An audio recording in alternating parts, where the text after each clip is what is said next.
It is 4 p.m. We bring developing news and the stories behind the headlines. This is Storycon, the Story Conference. I'm Ed Lingao. Some stories for watching this Thursday, July 30. Malacanang confirms that President Bongbong Marcos Jr. authorized the release of the BIR tax records of VP Sara Duterte and her husband, lawyer Manasseh Manscarpio. Palace Press Officer Claire Castro says the president acted in accordance with law and due process. She adds that Marcos would not withhold records if the release would help establish the truth. The documents are now with the impeachment court, along with records submitted by BDO Unibank, PS Bank, Metrobank, and Security Bank. The impeachment trial of VP Duterte resumes on Monday, August 3 at 10 in the morning. Senator Ping Lacson has rejected a supposed ceasefire offer after his expose on alleged anomalies in flood control projects in Taguig City. Without saying who made the offer, Lacson called it an act of hypocrisy and said he would not agree to a truce after being attacked without provocation. The senator's remarks came days after his office submitted documentary and testimonial evidence to the Office of the Ombudsman on the alleged irregularities. Lacson has linked the supposed anomalies to Senate Minority Leader Alan Peter Cayetano, who has since denied the accusations and described them as malicious. Senator Jinggoy Estrada has filed a petition for bail before the Sandiganbayan 5th Division in connection with his plunder case. Estrada says evidence of his guilt is not strong and asked the court to order his release upon the posting of bail. The senator faces a plunder case and 2 counts of graft over the alleged misuse of 573 million pesos in DPWH infrastructure funds. Meantime, former Congressman Mike Defensor and businessman Joseph Espiritu have also filed petitions for bail before the Sandiganbayan 3rd Division. Their plunder case stems from alleged campaign donations to Senator Rodante Marcoleta. Marcoleta, Estrada, Defensor, and Espiritu are now detained at the new Quezon City Jail in Payatas. And Malacanang assures stakeholders that they will be consulted as the government reviews system loss charges imposed on power consumers. Palace Press Officer Claire Castro says government wants to ensure that any changes will not unduly burden consumers, investors, or utility companies. Her remarks came after Meralco Chairman Manny Pangilinan said changing the system loss policy could have a significant impact on the power industry. One News under Signal TV is a sister company of Meralco under the MVP group of companies. Marami po talagang pagdaraanan na pag-aaral at maraming maapektuhan. But at least nakikita po natin na open sila for discussion. So, lahat po ito ay inaaral at bubuuin po ng hindi naman po masyadong burdensome din sa iba nating mga kababayan at sa mga investors and utility companies. And joining us today is Storycon's resident political pundit and our philosopher, Mr. Ronald Llamas. Good afternoon sa lahat ng aking fellow philosophers. And from the Philippine Star, philosopher-in-chief, Ami Pamintuan. Hi, Ami. Hi, everybody. Oy, hindi ako pilosopo, kapareho ng katabi mo, ha? Nag-react. Biglang ano eh. Nag-react agad. Biglang naghugas ng kamay. Nag-react agad. Makisama ka naman. Okay. Subukan natin nating guest today. Baka siya ay nakaka-relate sa mga philosopher na kasama natin. Let's bring in our first guest for today, si Defense Secretary Gilbert Chodoro Jr. Sir, magandang hapon and welcome to Storycon. Gandang hapon, Secretary. Ed, Ronald at saka Ami. Hindi ako makarinig dahil seryoso akong tao eh. Yan. Yan. Lalo na when it comes to the West Philippine Sea. Very serious sa Secretary. Kahit binabanat-banatan siya ng Chinese Embassy. Teka, wag mo naman pinag-iinit kagad ang ulo ni Secretary. Marami pa tayong tatalagin sa kanya eh. Pinag-iinit mo kagad ang ulo eh. Hindi naman, praktisado na tayo. Kumapal na yung balat ni Secretary. Hindi yung mukha, yung balat lang. Sa kakabalat ng isang superpower. That comes with jousting, endlessly jousting with with certain quarters over critical issues. Sir, teka, ikaw, anong gusto mo unahin? West Philippine Sea o Pax Silica? Ay, yung West Bahala Philippine Sea kayo. muna. Yeah, anything, nasa sa inyo. West Philippine Sea muna. West Philippine Sea muna. Oh, dahil yung isang controversy na nakikita natin, Secretary, if you don't mind, parang tinatanong ng mga ilang sectors, yung parang may seeming dysfunction doon sa strategy and tactics ng DFA at saka ng ating security forces. What was that about? Na parang may contradiction Kasi- ba yan? Of course, hindi natin masasabi yung nangyayari sa likod ng decision making, no? Kung lumalabas na ganun, ito'y pinapatulan ng China sa kanilang Yes. disinformation upang magkaroon ng talagang dysfunction or miscoordination yung dalawa. So, lalo na kung ang statements nag-emanate sa Chinese Embassy, let's remember na ito ay disenyado na mag-steer ng controversy kasi maliban sa iba ang mga interpretasyon nila sa bagay, nangingimbento pa. Specifically, Secretary, halimbawa itong alleged provisional agreement na 2 years na namin tinatanong sa DFA ni AMI at saka ni Ed. Pero hindi kami nakakakuha ng konkretong sagot. Meron ba talaga o wala, no, itong provisional Wala akong agreement? nalalaman na ganyan at wala akong pinirmahan or even kinonsentan na ganyan. Yeah. So, I mean, hindi pwedeng gawin dito sa departamento na makisama sa anything na ganyan. But the point is there really one? No? yeah. With the seeming discordant messages between China and the Philippines, I think it's obvious that there was neither an agreement, neither an understanding, because there's a misunderstanding, Yeah. and there's always been a misunderstanding, and much less an agreement. As far as I can see, because I'm not privy to anything of that nature, because I do not deal at all Yes. with China. Mahalaga kasi yung sinabi niyo, Secretary, dahil kayo yung nasa frontline ng lahat ng ito. Hindi naman DFA yung nandun sa... Kayo yung nasa frontline. Alam natin at alam naman natin ang ating DFA ay concerned din ng ating kasundaluhan. Pero at the end of the day, ang Commander-in-Chief powers ang masusunod, Yes. Yeah. guard military operations, and which the LS-57 in Ayungin is subject to that, no? Bakit, Secretary, mysteriously tahimik yung DFA dito? Paano kung sasagutin nila, dito po yung issue? Hindi. Ganito, no? Sasagutin yan, palalawakin. I know another term that media uses, but I'm using the polite term, palalawakin. Ang kontrobersya. Tapos habang sila gumagawa naman ng ibang hakbang sa area. Ganun na estilo ng mga yan. Pinagsasabong ang ginagamit at inaabuso ang freedom of the press upang i-distort yung narrative. Tandaan na lang natin, itong mga sinasabi nila, kalinsabayan ng pag-release ng video na dedepict sa atin ng unggoy. At Monkey. saka ng iba pa. So, inuunggoy talaga tayo. Si Ed John, But sir, is it possible that it's a question of wording or semantics? On one hand, you have China I will claiming not that speculate. on one Insofar, I will not speculate. It's not also it's not good to add to the current controversy because that falls within the playbook of China, no, to create controversy. So I won't speculate on that. But be that as it may, it is the duty of the Republic of the Philippines, just like the DFA said, to do anything with Ayungin within our power, with LS-57, because it is a listed naval vessel.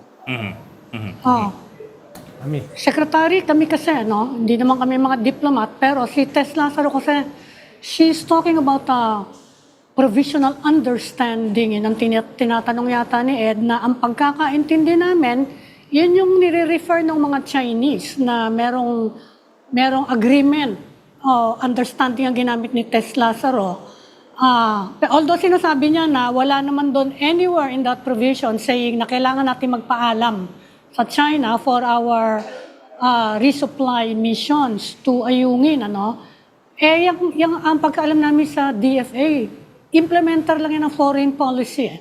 The architect of our foreign policy is the President himself.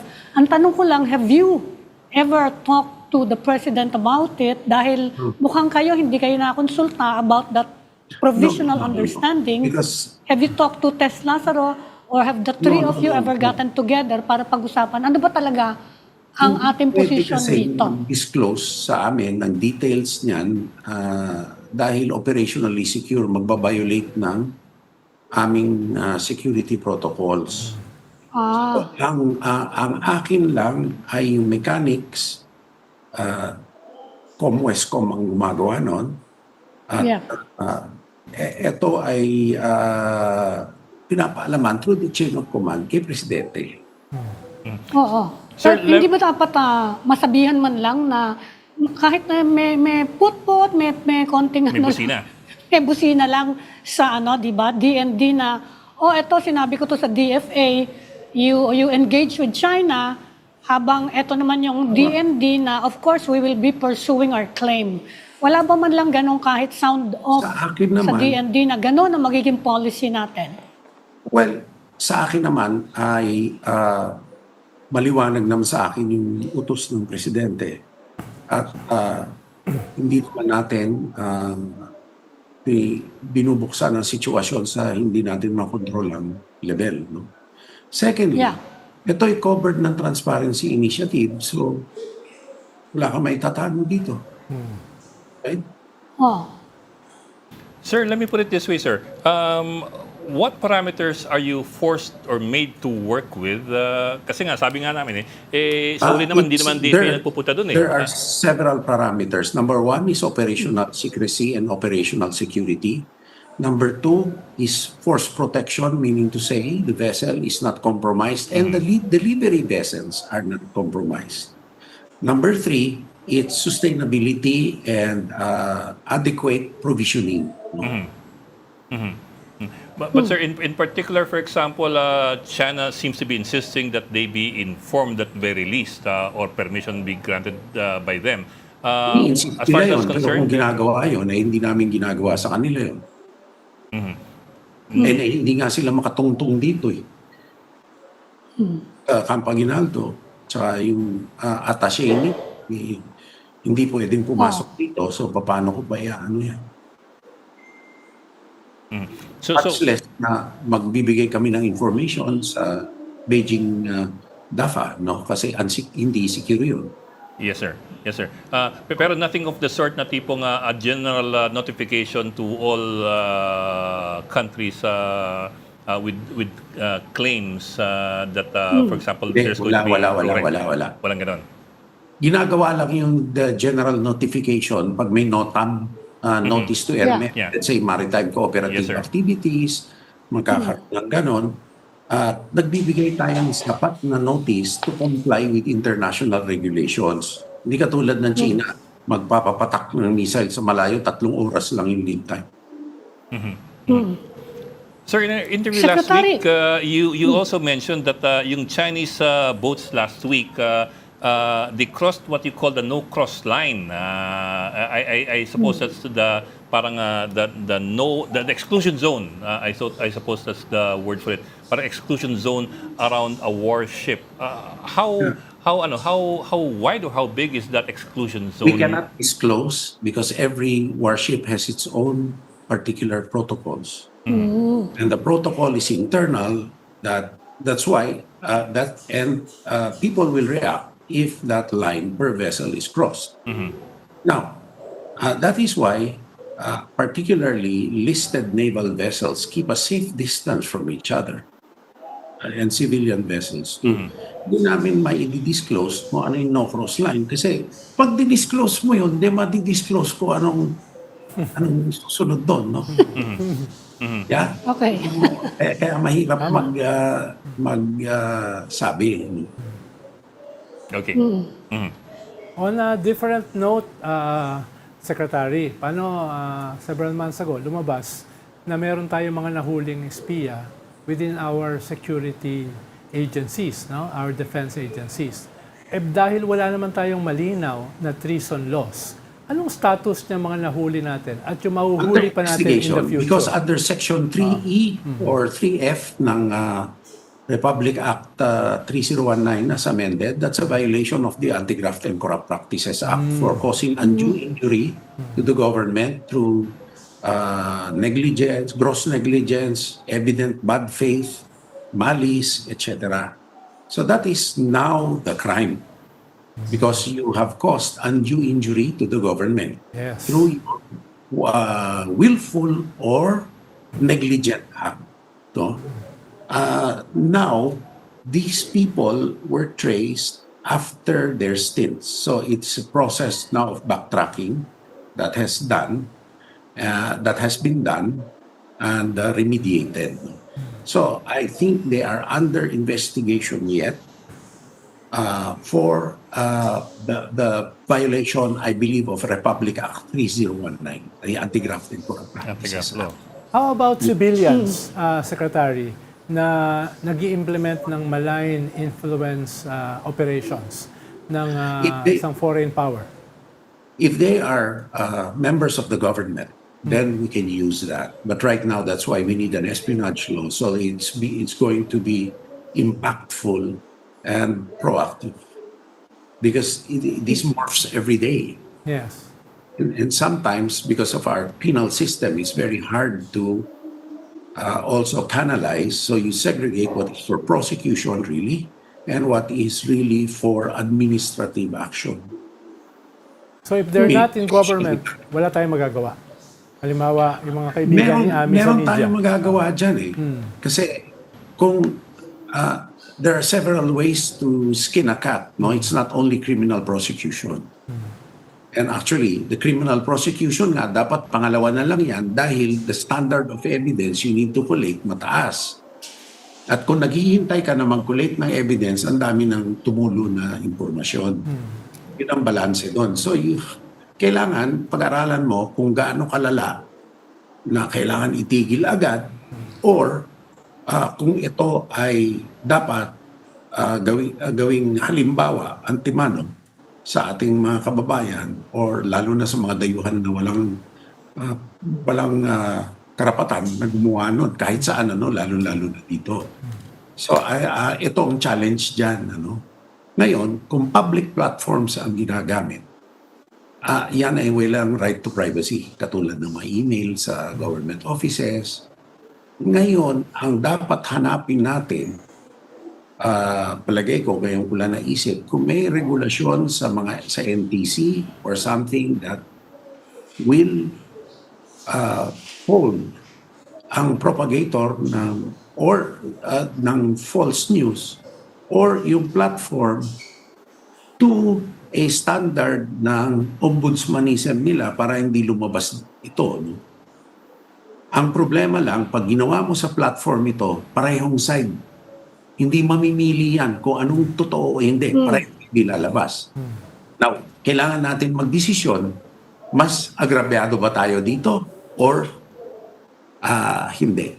I think, sa tingin ko, it will come a time na kahit na anong disinformation ilabas nila, pagka nalaman na ng taong bayan natin, kaya humihingi din tayo ng tulong sa lahat, na peke itong impormasyon na to. Sir, follow ko lang doon. Secretary. Katulad ni Chinese ambassador, naniniwala ba kayo? Palagi ko siya mismo, pag tingin niya sa salamin sa umaga, hindi na naniniwala sa sarili. Ami, go ahead. Assuming na meron siyang Secretary, along self-awareness. this line lang kasi mag-uumpisa na, alam naman natin, papalapit ng 2028 and by next year, Alalala, medyo malakas na yung kampanya eh. May nadidetect ba kayo at this point na yun nga, foreign influenced malign operations that are threatening to undermine our elections sa ngayon?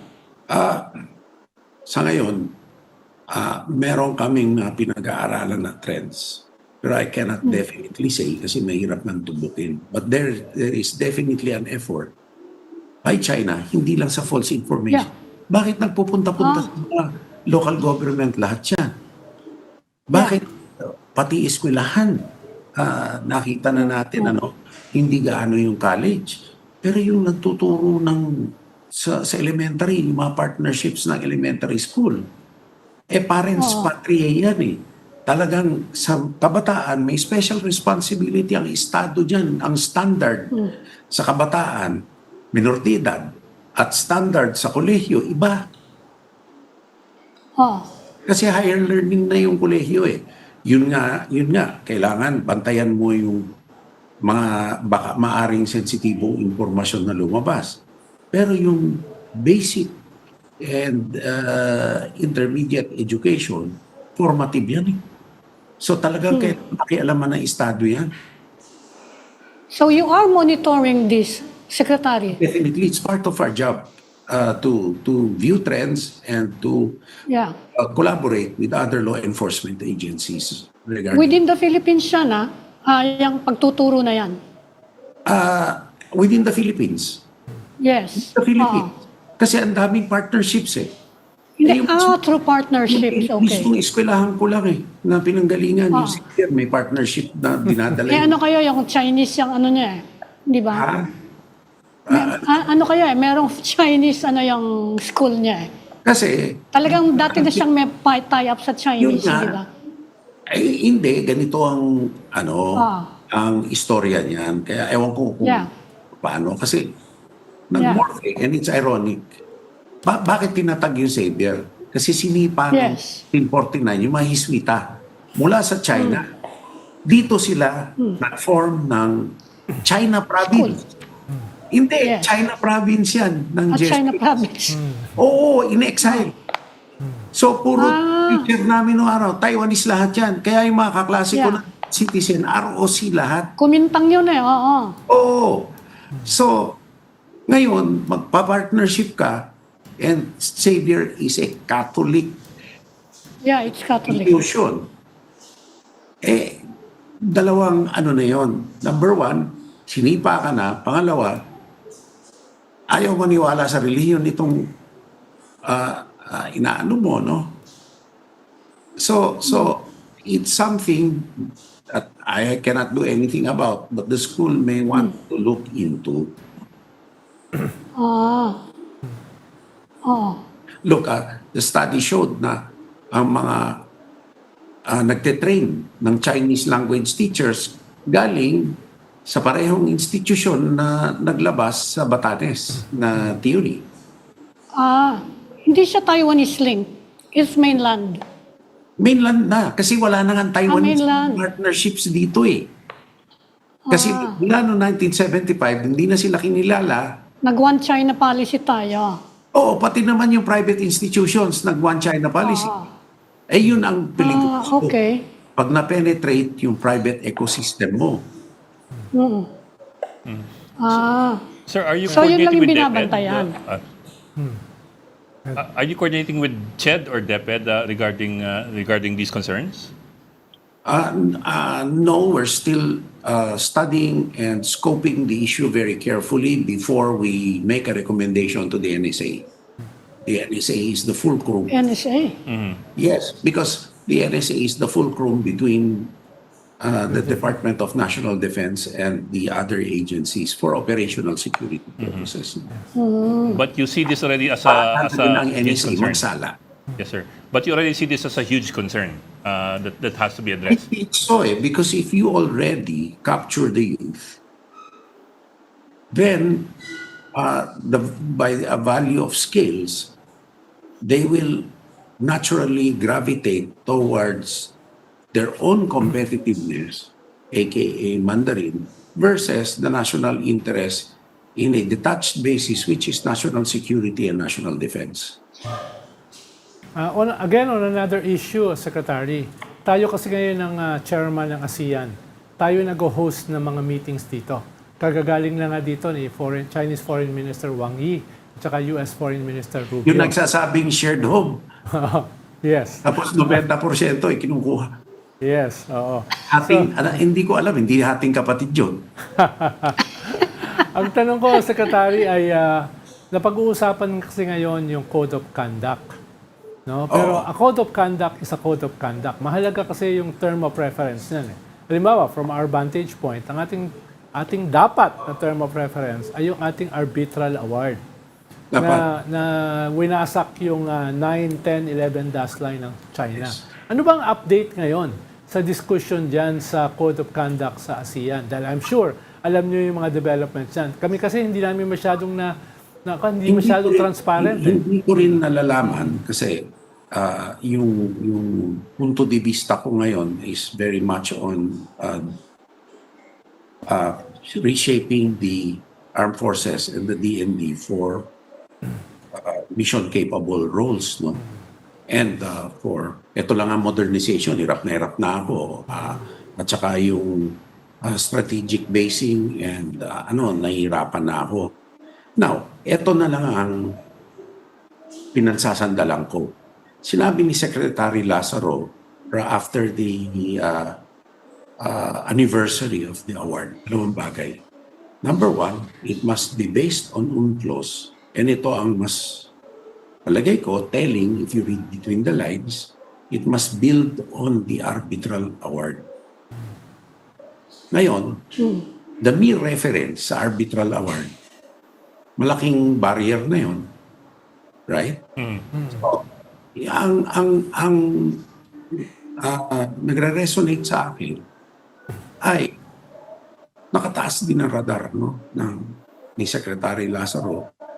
At alam niya ang mga implikasyon kung ito ay hindi ko complement or magbabatres sa arbitral award. Pero on the defense side naman,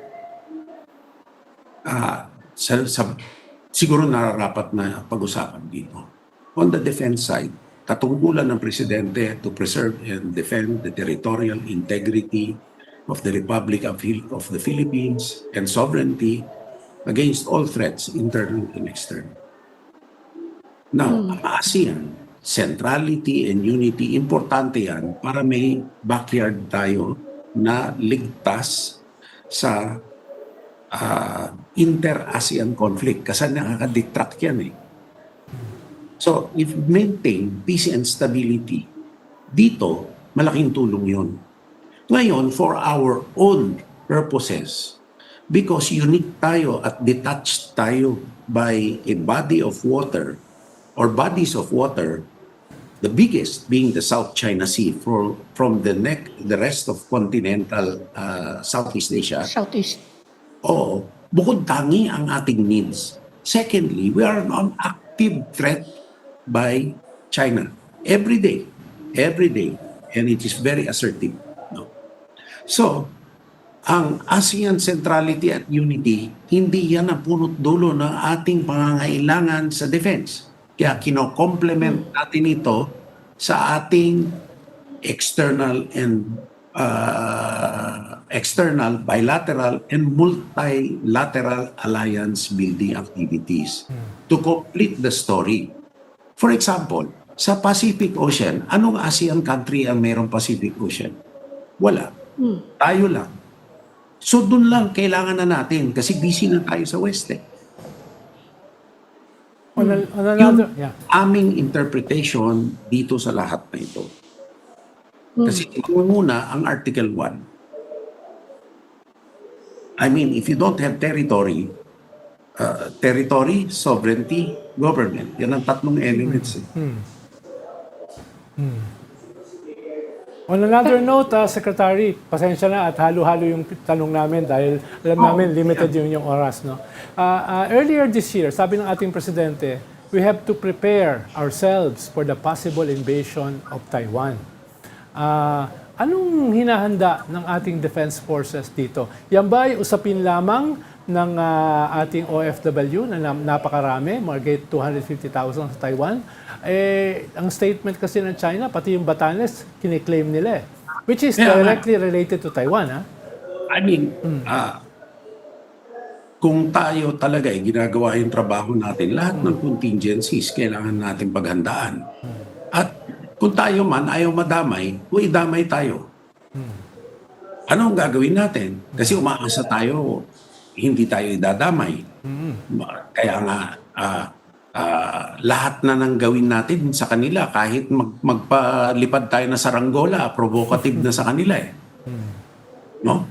So, nakikita na natin na ayaw din nila na ipatatag natin ang ating depensa. At ano ang ating responsibilidad? Ang ating i-easy. Pag blinakade yan, hindi ba ang blockade act of war na yan? Kasi siyempre paliligiran nila yan eh. Papayag ka.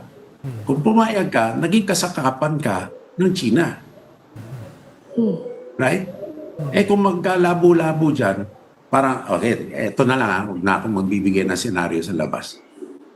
Nag-basketball sa barangay, nagrambulan. Abot sakali yung gulo. Papasok kayo sa bahay ang mga yan, magtutuloy-tuloy. Katulad nung rally sa Ayala Boulevard. Nagkalat yung mga demonstrator. Pati yung mga nananahimik na kumakain sa restaurant ng manok.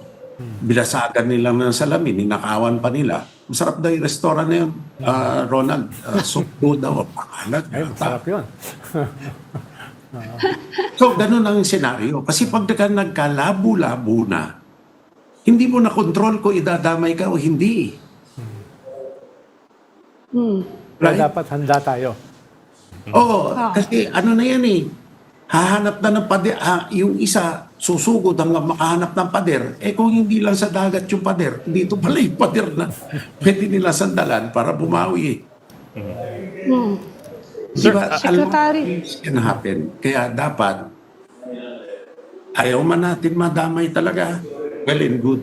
Pero dapat, isiguraduhin natin huwag tayong madamay.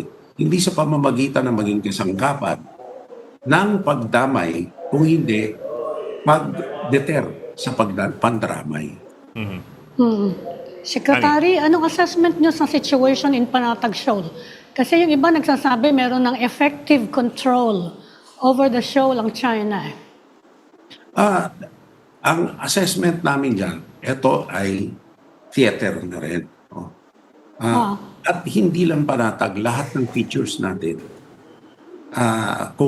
Kung hindi tayo mag-a-assert, kukunin yan.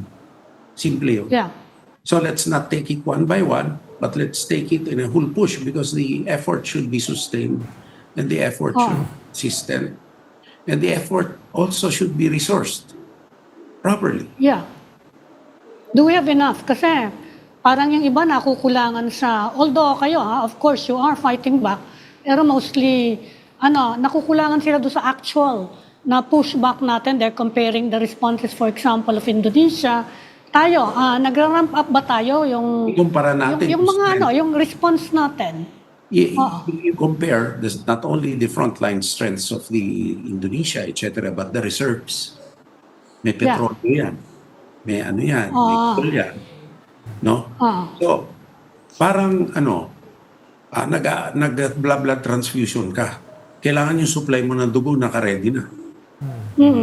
Right? Meron ba tayo? Well, kinakalap natin. Kinakalap natin na yun. Sir, I think yung pinaghuhugutan ni Ami... Pati yung lugar na pag-i-store. Wari mo, I'll give a very simple example. Hindi lang naman dito sa lahat. Malaki ang balanse natin ng fuel na naka-store sa mga oil companies. Yeah. Oras na magka-crisis, hawak ba namin yung fuel? Hindi. Bakit? Wala kami ilalagyan. So, importante ngayon, hinahabol namin yung mga paglalagyan. Sa lahat ng serbisyo ay nangyayari. Ito ay kinaligtaan ng araw. Kaya, nagproklama ang Pangulo na ang baselands, military reservations, priority ang military. Kaya malaking nawala sa atin yung pagmamanuberan natin at pagtitipunan natin ng fuel. Kailangan, hindi lang fuel, marami pa. Ang gagawa nito mga bagay na to sa West Philippine Sea, that's only probably 3 to 4, let's say 10% ng kinakailangan mong puwersa. Support lahat yung susunod. Kung hindi, pag natigil sa pinakamalayong dulo, let's say, supplies, natigil yun. Tigil. Na-strand pa. So, hirap na planning. And I'll give an example. Yung, di ba, ang Japan, nag-test sila ng kanilang system, yung Type 88. Yeah. Sino? 6 minutes lang yun ang nakita ng publiko. Pero para ilagay yung Type 88 at paputukin doon, ilang eroplano ang kailangan pumasok dito. Tapos ilang barko, ilang tao ang kailangan gawin. So, doon ang trabaho. Sir, if you don't mind, sir, I'll move to another topic kasi I know you have limited time with us. So I'll move now to Pac Silica. Okay lang sa inyo, mga Bok? Yes, sure, sir. sure. Yes, sir. With what I know, Yes, sir. it's not under me, but I see the spin-off benefits Yes, sir. sa atin. Pero sir, at the same time kasi... Lastly, paalala lang, Yes, sir. ito ay PCDA project. Yes, sir. Saan dapat pumunta ang pondo niya? That's one... Yeah, Baka I naman understand. sa mga That's one of the subsidiaries issues na you naman bring up. mapunta.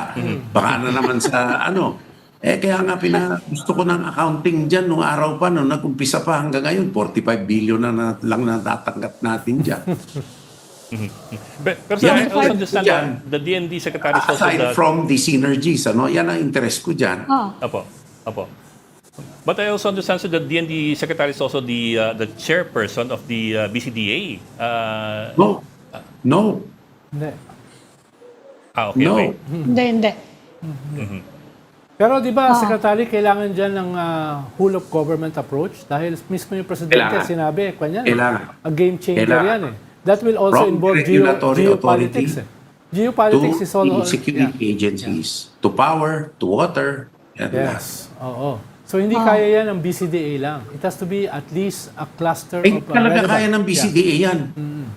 Kung bayaran lang kami ng tama, hindi na nila kaya. Secretary, magkano yung kulang sa inyo in your estimate? Doon sa Alam mo, hindi pa ako maka-estimate dahil ayaw nila mag-release ng dokumento. Pati yung overhead na chinacharge nila. Gusto natin. Mabuti kahit kung ballpark figure? Wala ka. Kahit ayaw nila ballpark kasi figure? wala daw disclosure consent yung mga lessor nila. Ino-audit talaga namin yan eh. Kaya nila nakakalimutan ko yan. Ano ba yung share nyo dapat? Ano ba dapat? Dapat lahat ng net revenue niyan mapupunta sa AFP Modernization Trust Fund. Okay. Oh, Pero magkano pa lang nakukuha niyo so far? Napakaraming subsidiary. Minsan nagcro-cross subsidies yung mga subsidiary imbis na pumunta sa amin. Magkano yung nakukuha niyo? 45 pa lang? For 26 years lang naman. 45 billion? Oh, halos 2 billion lang sa isang taon. Oh dear. Kaya pala... Naghingi na ba kayo na investigation, Secretary? Ayaw ko pa imbestigahan. Ididemand ko talaga at gagamit ako ng legal process ko. Ayaw nila. Yeah. Through what? Ombudsman ba? Through what? Hindi ko na muna sasabihin. Basta sige. Mas easy lang sila dyan. Sige. Papa-imbestigahan. Okay, Alam mo, papa-imbestigahan. Okay. dinidemand din ng ating mga kasundaluhan yan. Yeah. Okay. Oo. Sila naghahanap. Given, sir, given the stakes involved here and given the magnitude of the project being envisioned, do you see any need for increased military or security for that area and cybersecurity as well for that goes area? without saying. Oo, kasi sa nature nung hindi lang yung facility itself, pero yung power plant niya, yung water system niya, kailangan. At tandaan din natin, these are baselands. Malapit na malapit sa operating bases na AFP yan. And malapit na malapit din ang mga Chinese locators dyan. Tama. And the most vivid example niyan, nasa labas naman ng New Clark City. Pero si Alice Buonapogo nandiyan na sa Yeah, labas. Bamban. Oo. Bamban. Okay. Ako, supportive ako sa Pac Silica why we need resilience dito sa mga critical technologies na ito. Kasi ang major supplier niyan ay China, no? Nakita mo na nangyayari. So we need to have resilience. Lalo na sa technology na to na delikado. Yes. Delikado ito. Peligroso ito. Kaya hindi pwedeng ito purely corporate ang regulatory need. It's vested with public safety and security, and it is inherently vested and clad with the highest degree of national security. Pero di ba, Secretary, yung isang elephant in the room is our domestic politics. Dahil kung... Oh yeah, that is the biggest elephant in the room. Yes. Dahil kung magkakaroon ka ng isang gobyerno o isang presidente na very pro-China, ba't naman papasok ang paksili ka rito? Alam mo, sa tingin ko, eto no, dito na lang ako umuwi. Sino ang pwedeng maging pro-China ngayon? Unless na talagang manhid na ang Pilipino. Sa kabila ng video na itinuturing ng Unggoy. Ngayon, marami silang mga troll na this monkey government. So, yan ay ngayon lang nilabas. Pero yan talaga ang tingin nila sa atin. Magtanong lang, ikaw amin, magtanong ka na lang sa mga kaibigan mo yung Hokkien ng Pilipino. Yung pejorative term, ano ibig sabihin? Ano yun? Yeah. Ikaw, marami bang nagtutroll in sa'yo? fairness, hindi lang naman turing nila sa atin yan. They have a pejorative for everybody. Yes. Yeah. Right? Kasi Yeah. sila lang ang sentro. At si Jinping ang sentro ng mundo.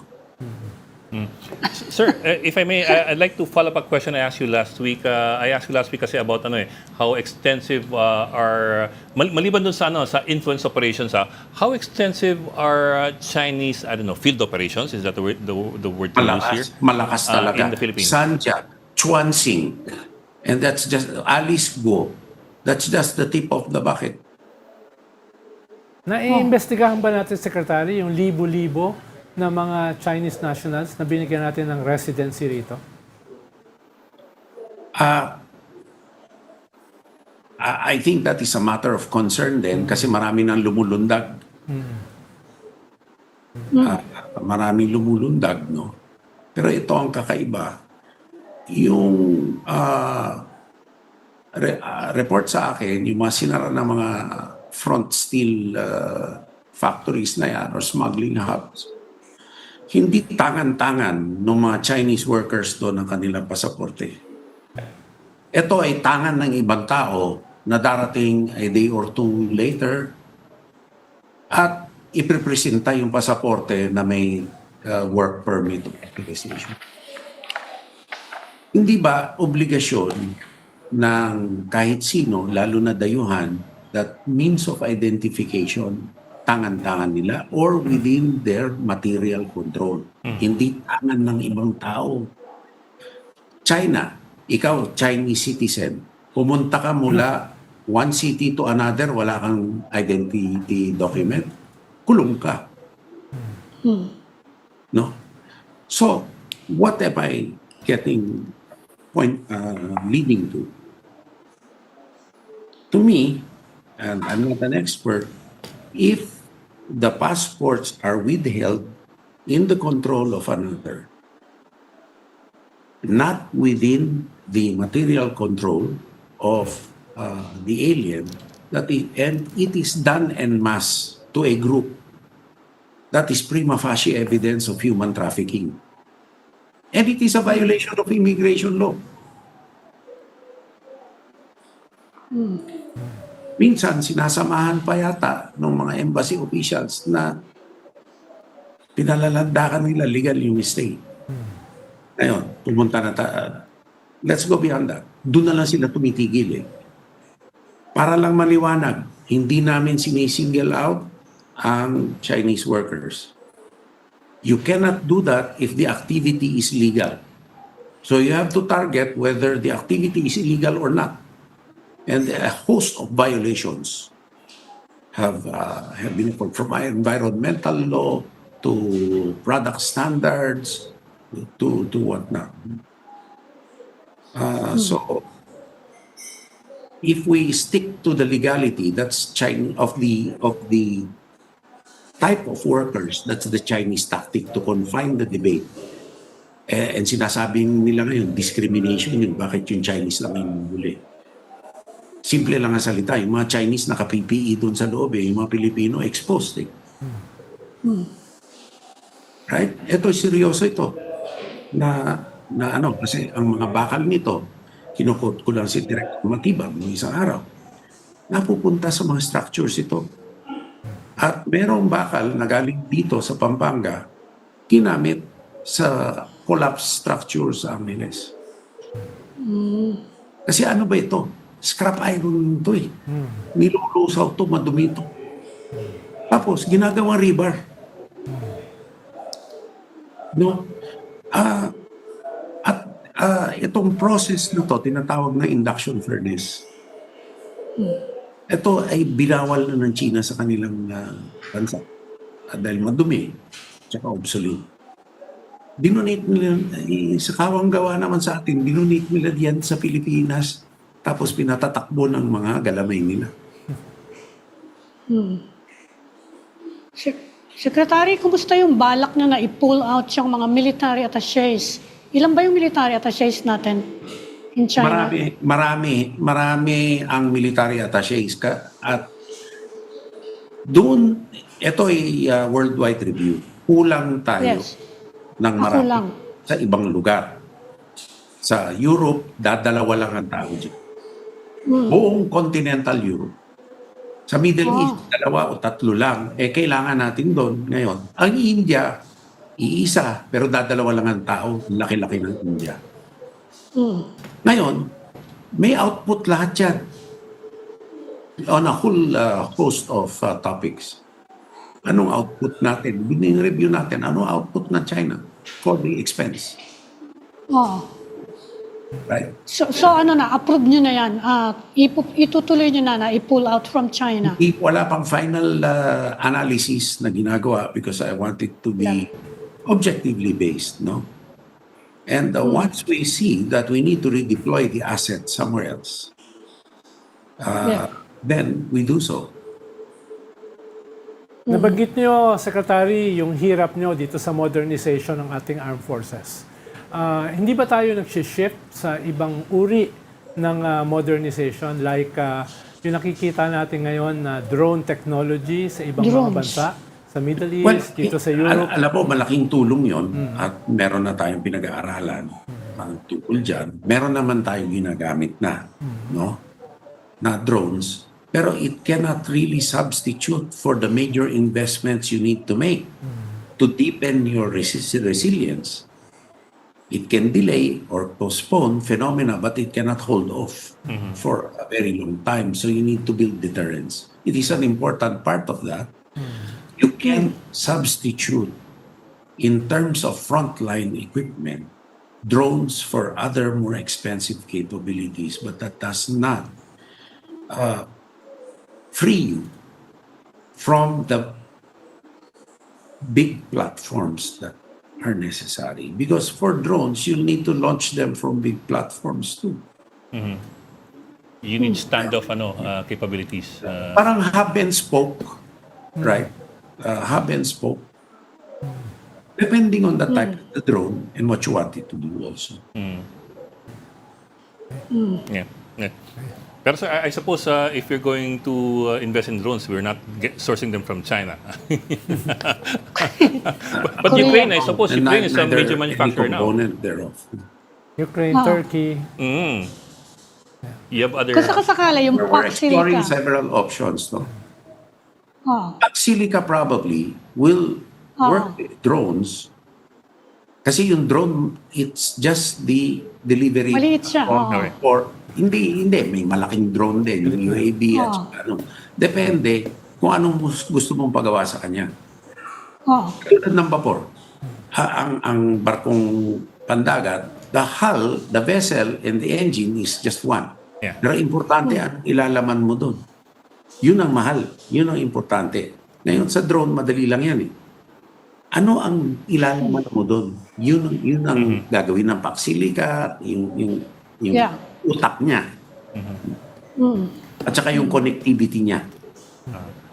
Well, sir, I'm afraid we've run out of time. I understand you have to go. It's quite unfortunate. We wanted to ask you some more questions, but we really appreciate your taking the time with us. Maraming Maraming salamat, salamat for joining us Secretary. this afternoon.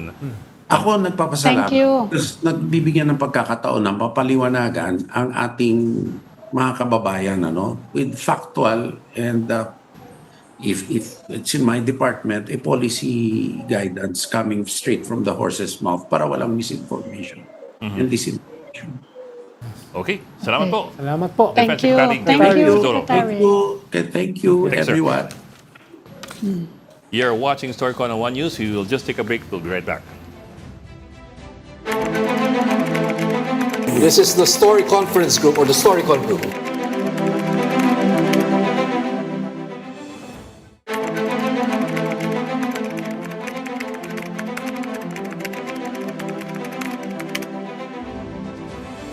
We've got developing news in the stories behind the headlines. Welcome back to Storycon, the Story Conference. I'm Ed Lingao, and of course with us, our resident philosophers, Ronald Llamas and Ami Pamintuan. Ami, sinama lang kita sa philosopher.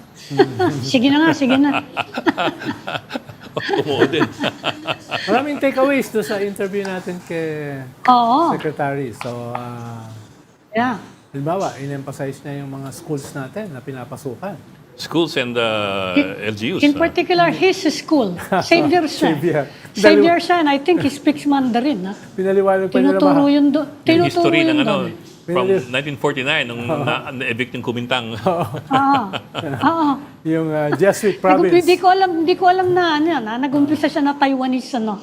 Nag-umpisa yun na Taiwanese pero napunta na pala sa mainlander. Di ko alam yan. Actually, hindi pa nga natin napag-usapan yung mga sister city ng ating mga LGUs. Panyan eh. Mga, Yan. alam mo yan, Ami. Ano lang yun, nabanggit lang niya. Maraming delegation dyan from different LGUs. No? Pumupunta sa China. Although we do that with other countries. Marami tayo sister city Yes. programs. Pero mas matindi yung wine and dine sa China. Mas aggressive. Oo, Hindi, nag-lead ako. talagang ganun sila. Nag-lead ako ng ilang delegation. Talagang, Talagang ganun sila. But how do you strike the balance between wanting to have peace for all mankind, kumbaya and holding Yeah. hands versus cultural versus Political, people to people exchanges. Yun ang ano nila. ang kaibahan kasi, meron tayong territory na ino-occupy ng China. Yun yung kaibahan. Doon sa ating mga ibang sister cities. Kaya yung China, gagamitin niyang program na yan para doon sa kanilang foreign policy sa atin, yung wolf diplomacy nila. So iba kasi nung dati yung mga exchanges, iba yung Mas benign. sister cities di ba? Ako nakasama ako ng maraming beses diyan eh. Hindi, bago nangyari yung yung sa Scarborough, benign siya eh. Nung nag-umpisa yung away natin, ayan, nagkaroon na ng mga kulay-kulay. But should we look with suspicion at all of these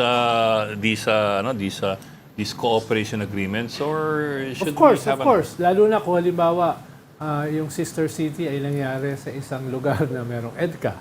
Or, yung sister city ay simula lang yan eh. Magkakaroon dyan exchanges eh. Maraming pupunta rito galing sa China. So, dun nag-raise ng suspicion. Kung wala itong conflict natin sa West Philippine Sea na ino-occupy ng China, part niyan, then baka iba yung ating treatment. Doon. Halimbawa, kung maraming mga Chinese na pupunta rito, iba yung ating conduct tungkol dyan. Pero dahil nga meron ito, nagbabago yung complexion nitong relationship na ito. Na dati, sabi nga ni Ami, ay very malign ang ating tingin. Benign. Benign. Ikaw talaga. Ikaw talaga, malignan ka talaga. Parang Malicioso ka tumor. talaga. Ang tawag doon, Ami, slip. That's called a slip. Hindi. Sabi niya yung mga nag-ano dun sa Cagayan, di ba nagkaroon ng ganong controversy school sa Cagayan? Yun, active din daw dito. Yun, sinabi niya din yun. Kaya And in Cagayan, you of course have yung sa up north ng Cagayan, the most northern northern part of yung Sa Ilocos, at saka sa Isabela. yan. yung naval base dun sa tip ng Cagayan sa Santa. Yan. Site doon. ng Yun. EDCA, di ba? Yun. Site ng Santa EDCA Ana. yun. Nandun yung Typhoon missiles. Santa Ana, Cagayan. Doon yung dineploy naval yung base doon. Typhoon. Naval Doon Air Base. dineploy yung Typhoon. Magugulat ka kung sa Batanes, marami ng mga Chinese na dumarating. Dahil kaunti lang tao ron. Kaunti lang tao ron, di ba? Dito sa ibang probinsya, pwede pang madisimulado eh. Pero sa Batanes, Ang hirap pa pumunta. halatang-halata tayo. Mahirap doon, konti-konti. Mas marami pa yatang baka doon kaysa sa tao. Tapos itong kwan kasi, itong Pax Silica, that's 1,600 hectares. Ibig sabihin, ilang probinsya yan. No? Baka nga meron na diyang mga embedded for all we know. Diba? So, mas delicate ngayon yan, yung Pax Silica na yan. Malaki. Malaki. And yun nga, Foxilic. you would imagine nga na magkikick into higher gear kung meron mga influence operations and field operations pag nagsimula yung Pax Silica, and even before, that'll probably kick into high gear. Oh. Kaya yung tanong ko kay Secretary kanina, yung elephant in the room. Sabi nga niya, the biggest elephant in the room, yung ating domestic politics. Papasok ba ang Pax Yan na Silica kung ang gobyerno ay pro-China? Kasi ang about niyan is to disengage, di ba? Oo, From the economic dependence on the Chinese economy. supply chain. Yun ang talaga open niyang objective. Niyang project na yan. Kaya titingnan natin. Saka yung isa pang interesting yung sabi niya, yung malaki utang sa kanya ng BCDA. No? parang galit na galit si Secretary. Oo, nakalimutan na nga natin yun actually, no? It's actually for the modernization program nga ng AFP, yung sa bases, yung pagbebenta ng mga property ng bases. Nakalimutan na natin siya, nagko-compute siya. Abogado yan, tingnan natin kung ano kalabasan. Magpa-file na daw siya ng reklamo. 2 billion a year lang daw nakukuha niya. 2 billion, wala pang isang yun. Ano yun? Hindi, wala pa isang barko yun. Magpapal ng reklamo ang sekretary. Lalo na itong Pax Nakarami Silica. na sana tayo. Hindi ba? Hindi nakarami na sana tayo ng barko, patrol, aeroplano, hindi ba? Oo. Lalo na wala eh. Lalo na itong Pax Silica, lalaki ang kita ng BCDA dyan. Diba? Kaya nga. Oo, hundreds of billions daw yan. Kaya tatanong ko sana, kaya lang umalis na siya eh. Tatanong ko kung may portion dyan na i-allot for defense industries to develop our own, di ba? To develop our own defense industry dahil marami tayong pangangailangan dyan eh. Buti nga, Ami, tumagal siya ng 45 minutes eh. Dahil lang sinabi lang kasi Oo niya, nga. 30 minutes eh. Krinam na lang ng mga issue. But it also depends kasi on what role Filipinos will have in this industrial hub. Kasi nga, for the longest time, we've been Yeah.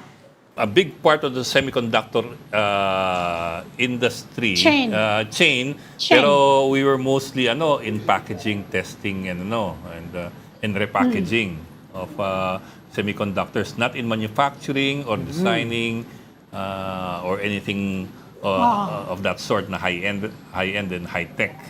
Pero marami pa Wala pa kasing Wala pang laman eh. Wala pang laman yung... it's just the brochure. Wala pang framework, di ba? Unless November you've pa. seen one, Ronald. Meron na bang framework? May process. Wala pa eh. May process. Pero ang problema, iba-iba ang statement eh. Iba ang statement ni President Bongbong sa ating benefits. Iba yung statement nung Foxconn. Iba yung statement ng BCDA. No? So, kailangan makonsolidate. Igaganon pa yata eh. Di ba? Oo. Different concepts pa eh. Hindi pa alam eh. Halimbawa, Ami, di ba, inamin ng BCDA na sinubukan ng US na yung legal framework ay yung kanilang sariling legal framework, di ba? At nireject daw nila. Ang sabi naman ng US, walang ganun. Hindi, dininay. Oo, dininay nila. So yung mga ganun ba, kailangan pa nating ayusin. Pero hindi pa ngayon yung isa nating guest. We have our second guest already here, and joining us this afternoon is House Prosecutor Congressman Terry Ridon. Sir, magandang hapon po and welcome back to Storycon. Magandang hapon, Congressman. Hi, Congressman. Ay, magandang hapon. Maraming salamat sa pag-imbita. Well, thank you, sir, for joining us this afternoon. Sir, to start off with yung kahapong impeachment hearing, ang sabi ng mga testigo, unusual but not necessarily illegal. Pero kayo po, did you find anything suspicious with Did you find anything suspicious with the fact na sa backdoor o sa fire exit dinadaan ng pera, sa gym bag nilalagay, and of course the amounts involved? Hindi, una sa lahat, wag na tayong mag-debate tungkol dun sa unusual or suspicious or dun sa kakaiba at sa kaduda-duda. Hindi ba? Kasi ang malinaw naman po yung sinabi ng mga witness sa kabuuan po ng karera nila, more than 30 years in the banking sector, this was the first time that they had seen an encashment this big. Hindi ba? So, that basically should raise a red flag already kung ano ho bang klaseng transaction po ito. So, the next question would be, yung po bang paggamit ng confidential funds doon po sa ibang mga opisina, ganyan din ba yun? Ganyan ba kalaki in one fell swoop yung pong pagkuha ng pong pondo for confidential funds? Hindi ba that would require so many bags of long bags, sabi ho nung mahabang mga bags, no? Katulad na sinabi po ng witness. So, I think that would be the next step forward on inquiring into this particular withdrawal. Ang pinag-uusapan lang naman po natin at this point is the fact of withdrawal. Hindi ba? So, if sinabi ng witnesses, nakakaiba ito, it is unusual, then we will end at that particular testimony na kakaiba. Ito pong paglalabas ng ganito kalaking pera mula po sa Land Bank. Actually, Congressman, the other day, pinapaliwanag ko kay Patrick Paes, kay Ami, at saka kay Ed, yung karanasan ko sa confidential fund nung panahon ni Pinoy, nung ako ay cabinet secretary. Mismo yung National Security Advisor, bariyang-bariya yung nakukuha ng intelligence fund. No? Siguro kasya sa isang maliit na supot. Yung supot ng mamulok sa siopaw, ganun yung kanyang Brown confidential supot. fund ng National Security Advisor. Gano'n ka bang supot ng NSA. mamulok? Yung maliit lang yung ganyan lang. Brown supot. Oo. Kaya medyo ibang-iba talaga itong 125 million per withdrawal, no, at na umabot ng 500 million at 612 million. So medyo naiiba talaga. Although sabi ng mga defense lawyer, hindi pala defense lawyer, mga senador, no, na nagmanifest from the minority ay walang kwan dyan, walang anomalya dyan. No? Hindi yan anomalous. Parang hindi nyo pa naman sinasabi na anomalous, Congressman, di ba? Tama ho yun. Nandito pa lang naman ho tayo doon sa paglalahad po ng facts, no? Pagka ho sinabi natin anomalous, di pupunta ho tayo sa conclusion of law. Di ma-objectan ho tayo nun, di ba? Tama. And papunta pa lang ho tayo doon sa mga susunod pong bahagi nung pong after the fact of withdrawal. Kasi okay, na-withdraw itong 125 million, ano po yung ginawa dito? So, papasok po tayo ngayon doon sa susunod pong bahagi ng paglilitis, yung pong pakikipag-usap na po sa Commission on Audit, patungkol po doon sa notices of disallowance and yung pong decision with finality relating to confidential funds. No? So, 448 million po yung pinapasoli sa ating pong pangalang Pangulo personal dito po sa perang ito. At syempre, nakakalakip din po doon sa mga notices of disallowance po na ito at decision po ng COA, yung sinabi ho nila very clear. Ginamit po ang confidential funds for non-confidential expenses, katulad po ng leadership training at iba pa. No? So, very precise po yung paggamit ng confidential funds na hindi po pwede sa mga non-confidential expenses. Yun yung isang bahagi pa lang ho yun. And syempre, yung iba pa hong pieces of evidence would be yung pong Mary Grace Piatos and Company, no? Kung saan po gusto nating malaman, talaga bang ang nag-exist si Mary Grace Piatos? Kung hindi nag-exist si Mary Grace Piatos, sino ang kumuha ng pera in the name of Mary Grace Piatos? And therefore, mapag-usapan po yung NBI report kung saan sinasabi ho nila na it appears that it was just a single group of persons, no, na pumirma po for the entirety of all the acknowledgement receipts that had received the money from confidential funds. No? So, yan po basically yung po magiging takbo nung pong paglalahad ng confidential funds misuse article po natin. In relation dyan, Congressman, sinong mga testigo ang ipapatawag nyo next week? Next week po nakatakda na po yung mga testigo. No? So yung pong mga miyembro po ng Intelligence and Confidential Funds Unit ng Commission on Audit. Yung pong isasalang doon to provide the details and to authenticate the notices of disallowance and the decision with finality that had been issued by the COA. So titilad-tilad po yung pong batayan kung bakit po pinapasoli ng 448 million ang ating pong pangalawang Pangulo. Ami.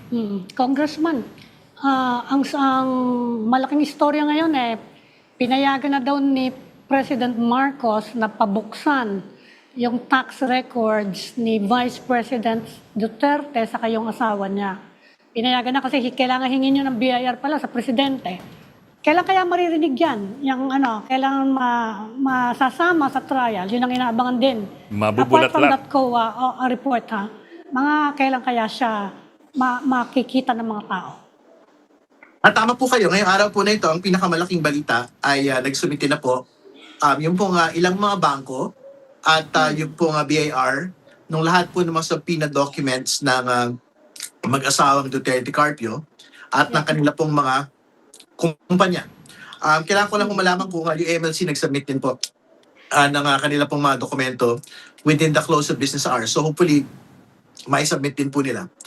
Pero ito po ay mailalapag sa atin po nga paglilitis pagka pumasok na po tayo sa unexplained wealth article because all of these documents will have to be related to the SAL-ends that have been submitted by the Vice President from 2007 to 2024. So mga 2 linggo pa yan, 10 days, 11 days pa. I think the earliest na tinitingnan po namin going into unexplained wealth would be baka end of August po to early September po. Maisasalang po yung unexplained wealth. Oo. Sa yan, 3 trial days each week yan, Tama po yan. So, like our previous commitment, hopefully, ma-expedite din po namin po yung witness presentation. So, pagka naman po, very much convinced na po kami that talaga napatunayan po namin yung misuse of confidential funds, misappropriation of confidential funds, and then we can proceed na po to the next article, which is a bribery and then to unexplained wealth. Sir, sorry, I cannot relate to the concept of withdrawing 125 million in one go eh. Siguro 10,000 siguro o 20,000. Pero ganyan ba talaga ang kalakaran sa gobyerno that you just withdraw that much amount of cash tapos unti-unti mo lang nilalabas kung kailangan or are you supposed to withdraw 5 million at a time or 10 million at a time? How does that work? I guess balikan na lang po natin siguro yung sinabi ng mga bank managers po natin, like what they had previously stated. This is the first time that they had seen this much encashment of government funds. No? So ibig sabihin, I don't think ito po ang kalakaran sa atin po mga iba't ibang mga ahensya ng gobyerno. So whether you have confidential funds or whether you don't have confidential funds, tingin ko hindi po ganon yung pong paglalabas po ng pera ng 125 parang linimas yung buong pondo ng confidential funds in one go. No? So I think something has to be said there, no, na hindi ho yan dapat yung kalakaran, whether it's for confidential or for other types of funds. No? So I think ang talagang kwento doon might be they were really racing against time to basically withdraw it para hindi po bumalik sa kaban ng bayan yung pong pondo pong ito. But again, ang tanong ho namin sa kanila, wala naman ho nagmamadali. I mean, if it will have to return to the National Treasury, then that is the consequence of not using it actually. Hindi ba? And not all of these withdrawals were in December. I mean, some of them were later in the year, if I understand correctly. Yung pong iba, for the 2023 budget na po ito eh. Pero for example na lang po, yung 2022. Yeah, in December yun. What was the actual necessity to really take everything out? No? Kasi nga, katulad po na sinasabi natin, how in the world can you actually consume yung pong 125 million in 11 days? Hindi ba? Ano yung mga actual trainings? Ano po yung mga actual activities na pwede hong magamit dyan po sa, at magawa dyan po sa loob ng 11 araw po na yan for 2022? Pero walang batas stopping it, You think there's kailangan ng legislation kung sakasakali lang na para lang wag maulit siyang ganyan? Pwede hong magkaroon ng bagong batas, syempre, wala akong problema.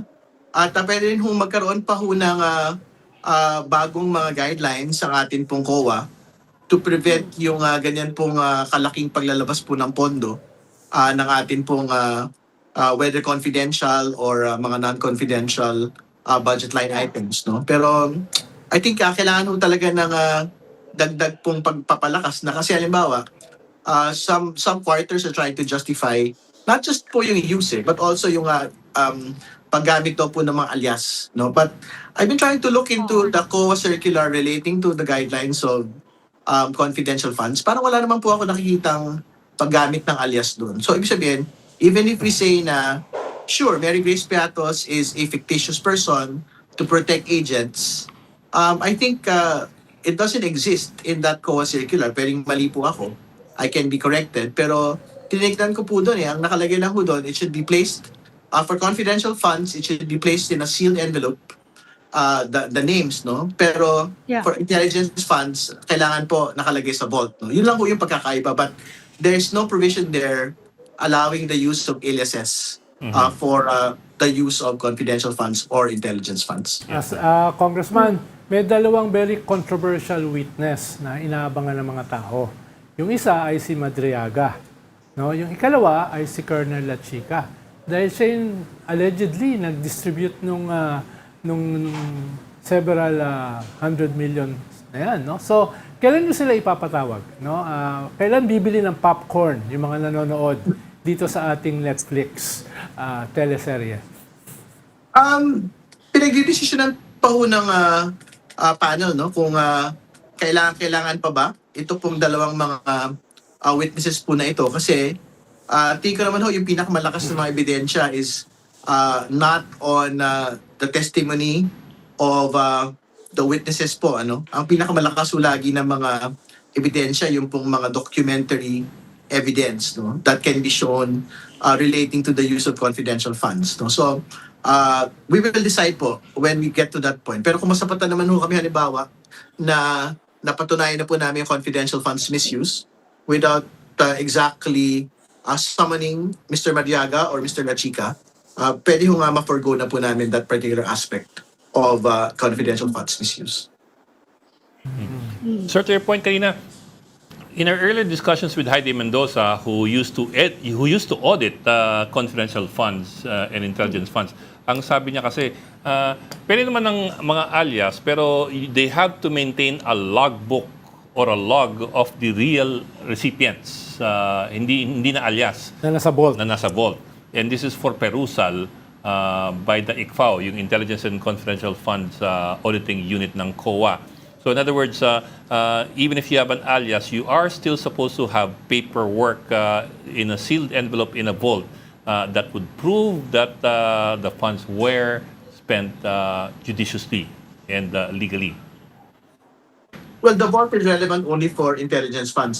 We're talking about confidential funds. Confidential here. fund. Iba yun. So the requirement for Hindi yan. confidential funds is less restrictive. Hindi mo yan sa vault. It should only be submitted in a sealed envelope.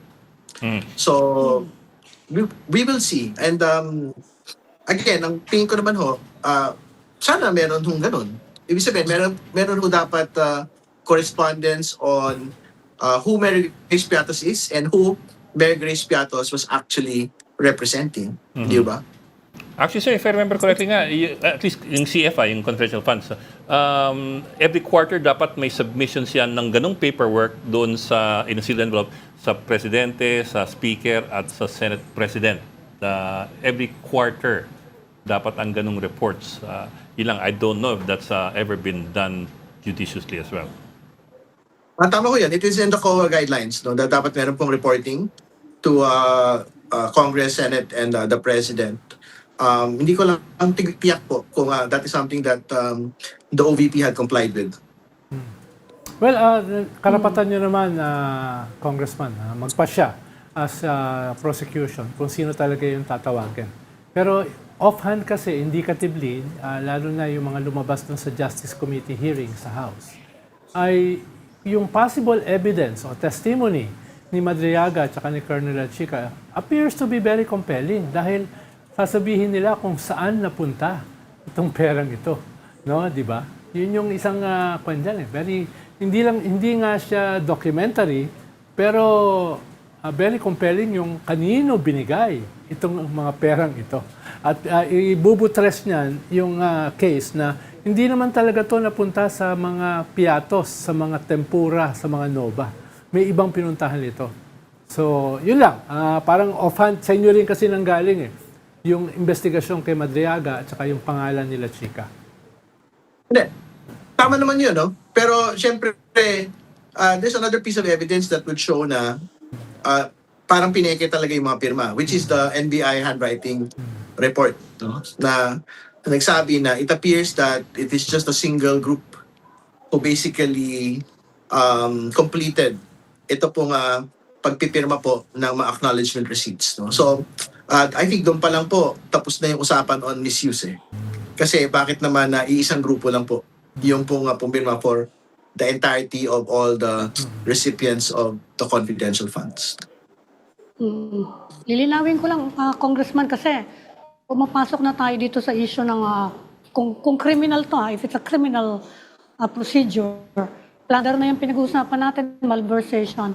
Kung sakasakali lang, nagtatanungan yung mga tao, kung matapos ang impeachment trial, whether for or against conviction, pwede pa rin ituloy yung yung criminal investigation against the Vice President kung sakasakali lang. Pwede ho. In fact, lahat po ng mga administrative and criminal proceedings ay pwede po nga ituloy po, whether ng Ombudsman or ng DOJ, doon po sa ilang mga bagay na hindi po matatapos ng Senate Impeachment Court. We had seen it in previous impeachments, no? So, even if an impeachment had been terminated, whether the Corona impeachment or the Estrada impeachment, meron pa rin pong mga other proceedings that had been undertaken. So, whether administrative or criminal po na proceedings.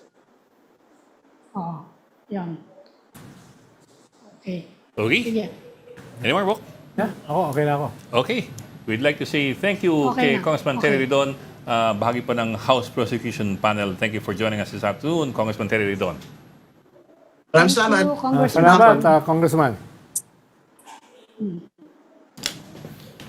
Nakalimutan kong tanong. Ano? Ay, Yung yung splice video. yung Ano? KHL. Dahil siyempre, bahagi ng prosecution yung in-splice. Di ba? Tapos may nag-file na yata ng disbarment. May nag-file women's groups. Tapos merong pang ethics yun. Ethics yan. Ethics yun sa Senate. Ethics yun, ethics. Pero meron din nag-file o magpa-file para naman sa usapin ng disbarment. No? Sa IBP, Supreme Court. IBP. Siya, as a lawyer lang naman yan, di ba? Di pa rin siya matatanggal sa senator kung sakasakali lang. Yes. Pero kung sakali bang umandar yung ethics complaint sa Senado, anong implication nun? Kung Pwede kang masuspend. Wala, sa mag-aaway sila. Pwede impeachment. kang masuspend. Pwede kang maximum matanggal. No? Si Kwan natanggal Si Meow Meow. Although hindi Hindi pa repeated naman yung tinatanong kanya natin eh. yan sa mga senador, di ba? Yeah. Tinatanong natin. Mahirap daw gawin sa Senate kasi ang konti-konti nila. Mhm. Tsaka medyo collegial yung Senate Yeah. Nagkukanyan nagtutulungan yan sa specific bills Kaya ngayon lang natin nakita nitong past few months yung ganong katinding antagonism.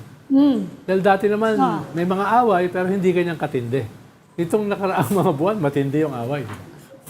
Kaya nga mas interesting kung anong gagawin ni Tito Soto. Dahil nga ganyan na, toxic na yung yung atmosphere sa inyo. Tapos lalong madadagdagan niya kung itutuluyan yung ethics committee. Titignan natin what he can do. Kasi anyway, hindi na niya pinoproteksyonan yung pagka-Senate President niya.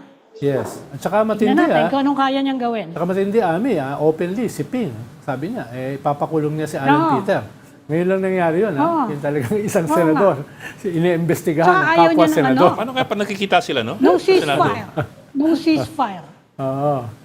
Hindi, binanggit ko yan sa isang story ko itong nakaraang mga araw na, di ba sabi ko, merong feelers. Oh, yeah. Di ba? Yeah. May feel- Yeah. Inamin I remember that. inamin na Liping ngayon na may feelers nga. Ayoko lang sabihin before. Paano mo kaya nalaman? May bubwit na Hindi, nakita ko lang yung kanilang thought bubbles.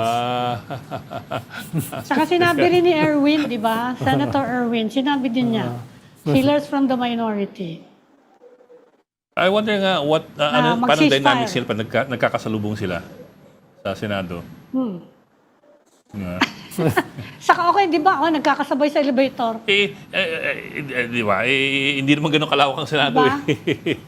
Hindi, kaya nga, paano pag nagsabay ng ano sa elevator, hindi nagsasabay? Yung isa, mauuna. Ilan lang- Saka sino ilan lang mauuna, elevator, sino eh. magbibigay? Hindi, okay lang yun. Delikado. Makasabay mo si Manny Mugato sa elevator. Ayun lang. Pagkatapos niyang kumain ng kamote. Ng kamote. Ayoko yun. Pero fish farm my foot, sabi ni Ping Lacson. Pag nangyari kay Manny Mugs, yun ang kailangan talaga ng ceasefire.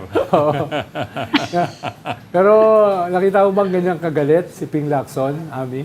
Galit na galit Oo, eh, talaga. di ba? Oo, talaga pag-ano eh. Talaga. Saka hindi siya just get mad eh. Get even eh. Oo. I'm not gonna get mad. I'm gonna get even. At hindi niya tinatago, ah. Usually kasi pag mga senador kayo medyo kinokobera mo ng counting diplomacy. Dito wala nang ganon-ganon. Naakusahan daw yung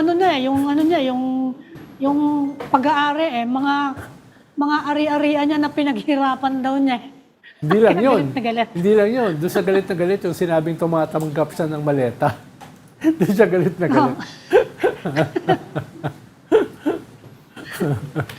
Ikaw ba naman? Di ba? Ikaw ba naman? Kahit naman sino siguro eh. Hindi ako, sinabihan din ako, natawa lang ako eh.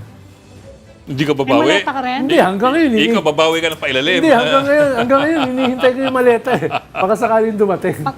Pag nakuha mo ha, padala mo kami lechon ha. Oo. Lechon talaga. Lechon talaga eh. Nung binanatan ako na tumatanggap ako ng maleta, parang, kailan? Yun ang tanong ko, kailan? Para talagang hindi na ako magreklamo na walang TF. Oo nga naman. Sige, mag-goodbye na nga tayo. Mamaya kasama po tayo usapan natin eh. Okay, maraming salamat for joining Storycon today. Aming pamintuan ang boss ng Philippine Star at Ronald Llamas ang boss ng mga Pilyosopo. John Second Mark, 4 p.m. for Storycon. I'm Edwin Gao Capared. We are One News, your side, all the time. This is the Story Conference Group or the Storycon Group.